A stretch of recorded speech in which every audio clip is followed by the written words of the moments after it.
2010 സ്വന്തം ചരിത്രം തകർക്കാൻ ലക്ഷ്യമിട്ടാണ് സ്പെയിൻ ഇന്ന് പോർച്ചുഗലിനെതിരെ കളത്തിലെത്തുന്നത്. അപരാജിതരായി 35 മത്സരങ്ങൾ എന്ന സ്വപ്നത്തിലേക്കാണ് ലാ റോജ ഇന്ന് നടന്നു നീങ്ങുന്നത്.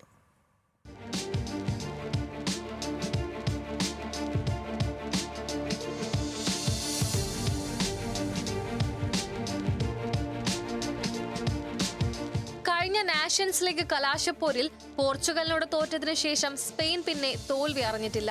പിന്നാലെ യൂറോ കപ്പ് അടക്കം നേടി 34 മത്സരങ്ങൾ പിന്നിട്ടിട്ടും തോൽവിയുടെ കയ്പ് ലാ റോജ അനുഭവിച്ചിട്ടില്ല.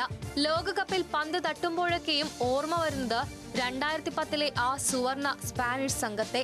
ടിക്കി ടാക്കിയുടെ സൗന്ദര്യത്തിൽ ലോകത്തെ കീഴടക്കിയ ഇനിയേസ്റ്റയും സാവിയും ബുസ്കറ്റ്സും നിറഞ്ഞ ടീം പോലെ തന്നെയാണ് ഇന്നത്തെ സ്പെയിനും ലൂയിസ് ഡിലാ ഫ്യൂവന്റെയുടെ കീഴിൽ പന്ത് തട്ടുന്നത്.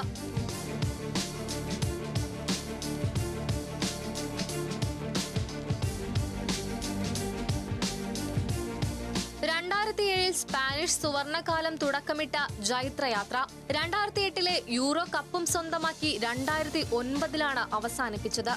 അന്ന് നേടിയ 35 തുടർ ജയങ്ങൾ. പിന്നാലെ 2010 ലോകകപ്പും 2012 യൂറോ കപ്പും അതേ സംഘം സ്വന്തമാക്കി. ഇത്തവണയും സമാനമാണ് സ്പെയിനിന്റെ വരവ്. ജയവും സമനിലകളുമായി 34 മത്സരങ്ങൾ. ഒരു ജയം കൂടി നേടിയാൽ സുവർണ തലമുറയുടെ റെക്കോർഡിലെത്താം.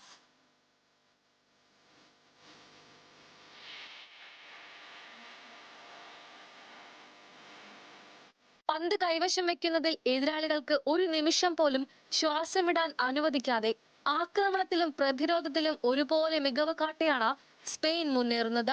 ലെമിൻ Yamal, Nico Williams, Pedri, Olmo യുവതാരങ്ങളുടെ വേഗവും പരിചയസമ്പന്നയുടെ ശാന്തതയും ചേർന്നപ്പോൾ സ്പെയിൻ വീണ്ടും ലോക ഫുട്ബോളിലെ ഏറ്റവും ഭയപ്പെടുത്തുന്ന സംഘമായി മാറിക്കഴിഞ്ഞു.